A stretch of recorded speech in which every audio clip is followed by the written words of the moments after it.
Kemudian, kedua anak buahnya memberikan informasi bahwa malam ini terdapat pesta lampion. Mereka sudah memeriksa. Dari semua lampion yang berada di ibu kota, hanya lampion yang berada di rumah arak yang berbeda. Pada umumnya, lampion terbuat dari bambu dan berisikan lilin. Namun, lampion yang berada di rumah arak terbuat dari besi. Ling Buyi memerintahkan untuk menyelidiki siapa pemilik rumah arak itu.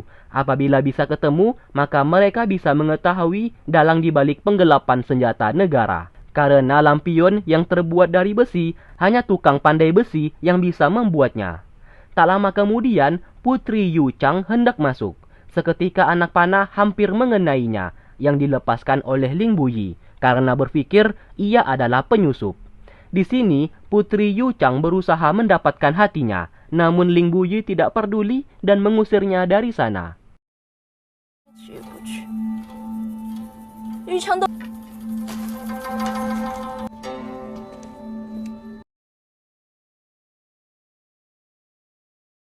Festival lampion akhirnya telah dimulai. Xiao Chang beserta seluruh keluarganya juga ikut merayakan festival itu, yang dimana mereka ini baru pertama kali merayakannya.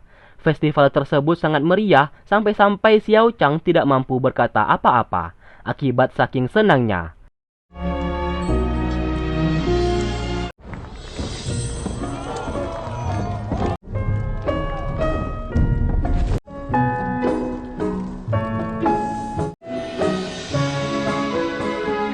Sedangkan Ling Buyi memantau dari atas dan melihat situasi. Sesaat ia melihat Xiao Chang, Ling Buyi merasa senang melihatnya karena wanita yang ia sukai berada di sana.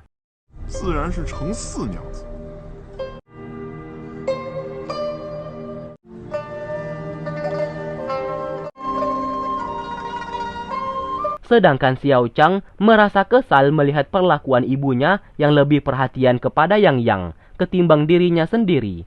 Oleh sebab itu ia pun pergi mencari kesenangannya sendiri.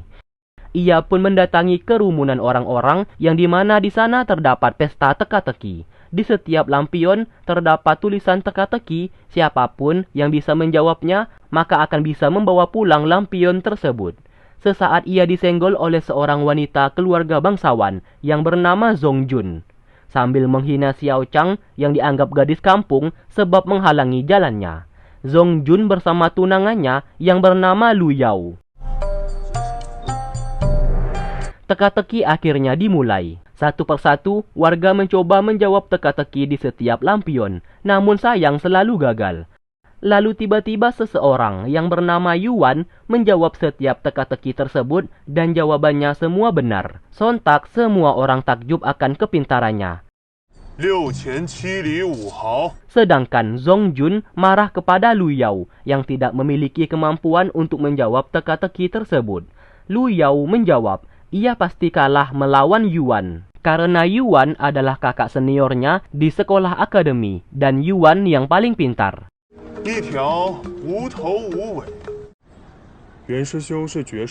Karena semua teka-teki sudah dijawab oleh Yuan, lalu pria pemilik kedai memberikan satu kali kesempatan kepada semua warga. Siapapun yang bisa menjawab teka-teki darinya, maka akan menjadi pemenangnya dan diberikan arak 1000 tahun yang sangat melegenda.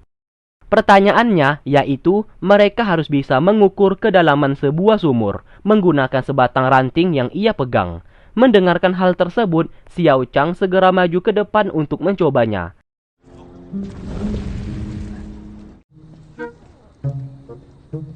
Dengan kepintarannya, ia menggunakan ranting pohon sambil diukur menggunakan penggaris.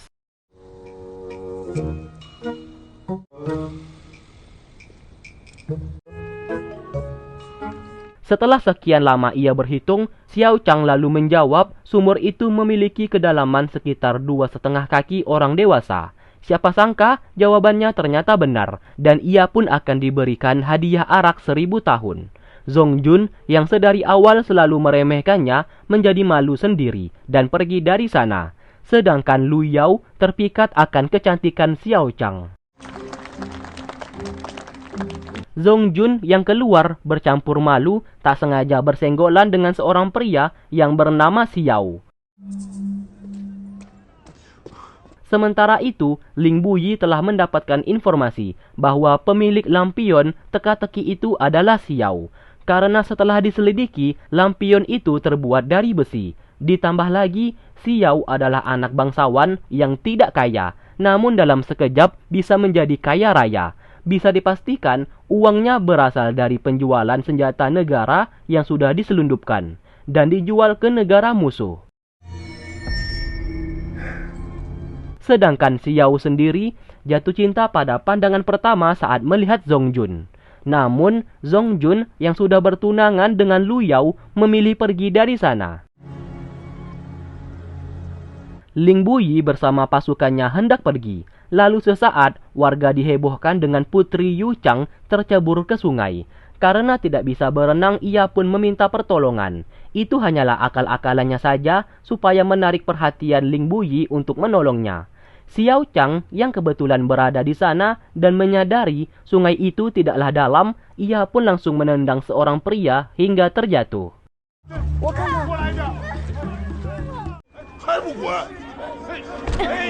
Ternyata memang benar sungai itu tidaklah dalam. Akhirnya Putri Yu Chang ketahuan berbohong. Lalu lagi-lagi kehebohan terjadi. Orang-orang berteriak kebakaran yang berasal dari rumah arak milik Xiao. Xiao Chang segera ke sana karena hadiah arak 1000 tahun miliknya belum sempat ia ambil.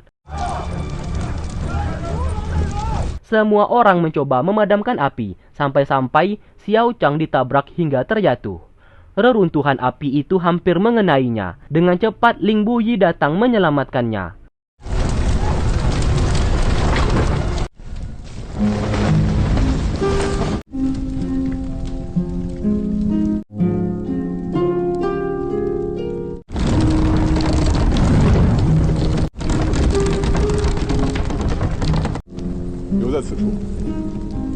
Lalu ia pun pergi tanpa mengatakan apa-apa.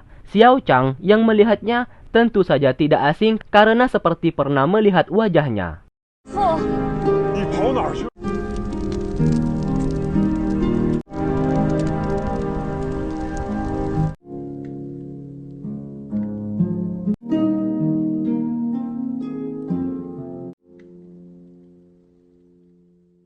Singkat cerita, esok hari pun tiba. Keluarga Chang membuat sebuah acara, ibarat seperti selamatan rumah baru. Semua tamu undangan datang menghadiri acara tersebut, terutama seseorang yang merupakan jenderal yang bernama Wan. Ia adalah sahabat Cheng Xi saat berada di medan pertempuran. Sedikit info, takutnya kalian bingung, di negara Ruyang terdapat beberapa jenderal, di antaranya Cheng Xi, ayahnya Xiao Chang, lalu ada Wan. Dari banyaknya jenderal, hanya Ling Buyi, seorang jenderal tertinggi di negara. Oke, lanjut. Di sana, Jenderal Wan memberikan sebuah pisau belati untuk Xiao Chang sebagai hadiah. Karena ia bersama ayahnya merupakan sahabat dekat. Tak lama kemudian, Yuan datang ke sana. Ia pun lalu dipersilahkan masuk dan sesaat Cheng Xi merasa heran, padahal ia tidak pernah mengundangnya untuk datang ke acara tersebut.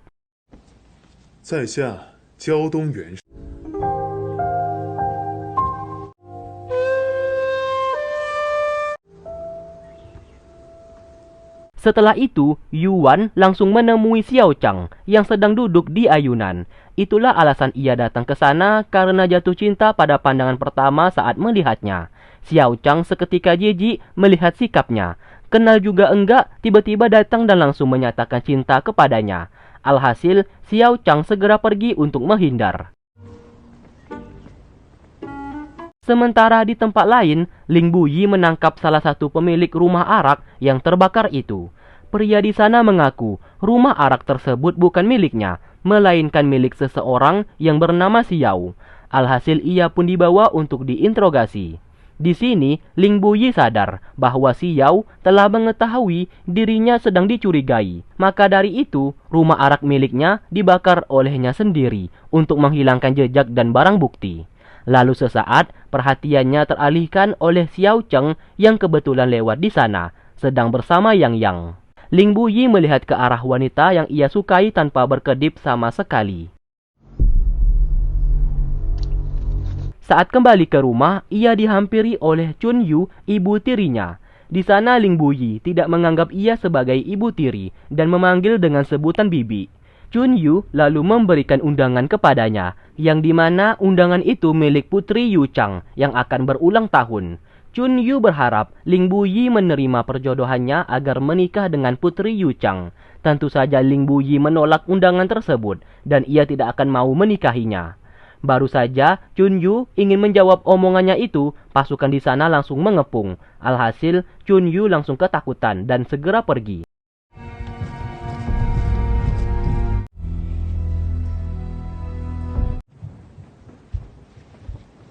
Sesaat anak buah Ling Buyi, kita panggil saja si gendut, justru memegang undangan itu. Alhasil, Ling Buyi meminta ia untuk memukul dirinya sendiri sebanyak 10 kali karena menerima undangan tersebut. Si gendut yang kebingungan hanya bisa pasrah. Singkat cerita, malam hari pun tiba. Si gendut melaporkan bahwa acara ulang tahun Putri Yu Chang dihadiri oleh Xiao Chang. Mendengarkan hal itu, Ling Buyi berubah pikiran dan ingin pergi ke sana karena wanita yang ia sukai juga datang ke acara tersebut. Ia pun bertanya di mana undangan itu. Si gendut menjawab kalau ia sudah membuangnya. Ling Buyi sesaat bertanya apakah hukumannya sudah dilakukan atau belum.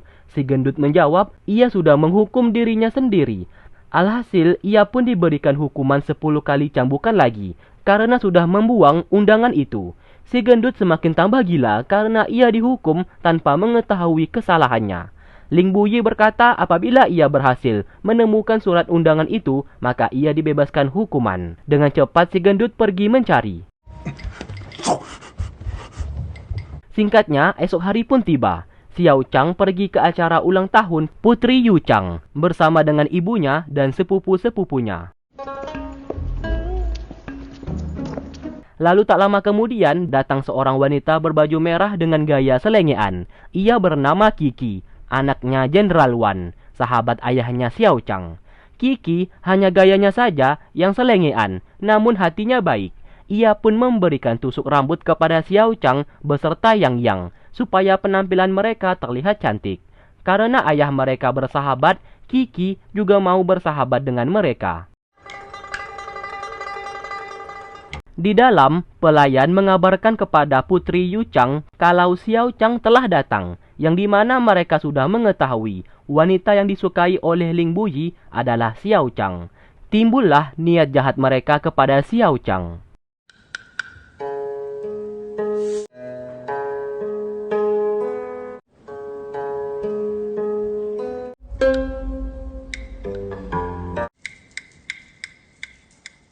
Saat pesta dimulai, Putri Yu Chang langsung menghina Xiao Chang karena tidak pernah memakan makanan mahal, sebab berasal dari desa. Wanita dari keluarga bangsawan lainnya yang berada di sana juga turut menghinanya. Kiki tentu saja tidak ambil diam, ia pun segera membela Xiao Chang dan menghadapi mereka. Lalu semua wanita bangsawan di sana mengatakan bahwa Putri Yu Chang akan dinikahkan dengan Jenderal Ling Buyi. Mereka pun merasa kasihan kepada Xiao Chang akibat tinggal di desa, jadi tidak pernah melihat wajah sang jenderal. Karena sebelumnya sang ibu meminta Xiao Chang untuk tidak bertindak macam-macam, ia pun memilih mengalah dan berkata kalau Jenderal Ling Buyi yang mereka katakan itu sebenarnya menyukai dirinya, namun ia tolak karena tidak menyukainya. Sontak perkataannya itu membuat Putri Yu Chang menjadi kesal. Secara mengejutkan, Ling Buyi tiba-tiba berada di sana sambil membenarkan perkataan Xiao Chang bahwa ia memang menyukainya.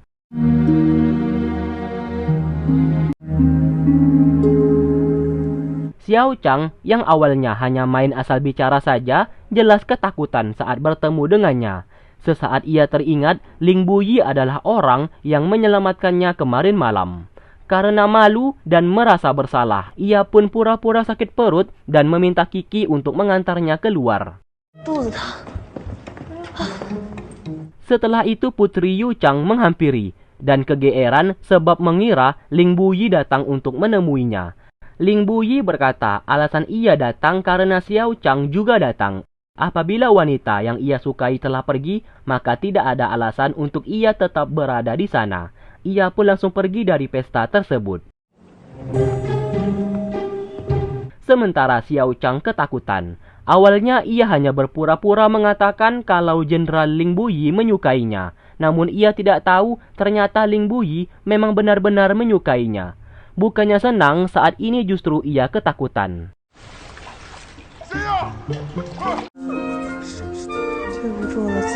Sementara di halaman belakang, Xiao terus mengejar Zongjun dan terus mengajaknya menikah karena ia menyukainya saat pertama kali bertemu. Zongjun menjawab bahwa ia sudah bertunangan, tidak mungkin ia bisa menerima pria lain. Dari arah atas, Ling Buyi terus mengawasi pergerakan Xiao. Tak lama kemudian, Lu Yao, tunangan Zongjun, melihat mereka berdua. Cemburulah Lu Yao melihat mereka dan marah kepada kekasihnya. Alhasil mereka pun cekcok satu sama lain. Zongjun lalu berkata perjodohan mereka atas paksaan dari kedua orang tua mereka saja. Sebenarnya ia tidak menyukai Lu Yao yang lembek dan lemah. Mendengarkan hal itu, Lu Yao menjadi sakit hati dan memutuskan perjodohan tersebut. Zongjun menyetujuinya dan segera pergi dari sana. Sementara Xiao Chang mendengarkan suara teriakan Yang Yang. Ia pun hendak menyelamatkannya. Namun sesaat ia melihat tali tambang yang tak lain terdapat seseorang yang ingin menjebaknya. Ia pun lalu memutuskan tali tambang tersebut dan segera menyelamatkan sepupunya yang hampir tenggelam. Kedua wanita bangsawan itu merupakan teman dari Putri Yu Chang. Baju putih bernama Lu Li dan baju ungu bernama Wang Ling.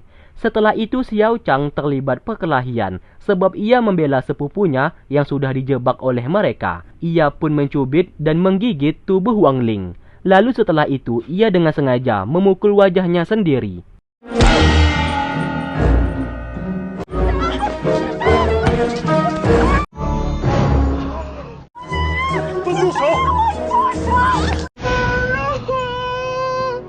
Akibat kegaduhan itu, mereka pun disidang oleh seorang ratu negara Ruyang yang merupakan bibinya sang kaisar. Sedikit info, Ratu Ruyang merupakan neneknya Putri Yu Chang.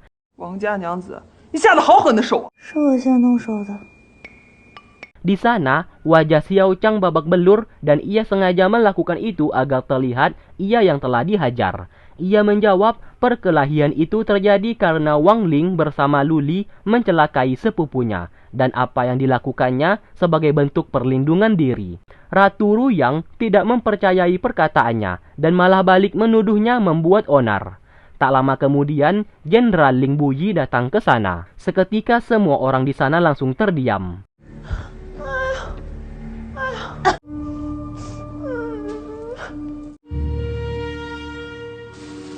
Ling Buyi melempar sebuah tali tambang yang digunakan oleh Wang Ling bersama Lu Li untuk menjebak Xiao Chang. Tali tambang tersebut terdapat tanda milik kekaisaran. Ia akan menjadi saksi bahwa yang bersalah adalah Wang Ling bersama Lu Li. Apabila Ratu Ruyang tidak bisa menyelesaikan masalah ini, maka ia akan membawa kedua wanita itu untuk ke pengadilan dan akan dihukum sesuai peraturan negara. Sontak, Ratu Ruyang ketakutan dan memilih untuk menyelesaikan secara kekeluargaan saja. Mendengarkan hal itu, Ling Buyi mau Xiao Chang bersama Yang Yang mendapatkan keadilan atas insiden tersebut. Lalu ia pun pergi dari sana.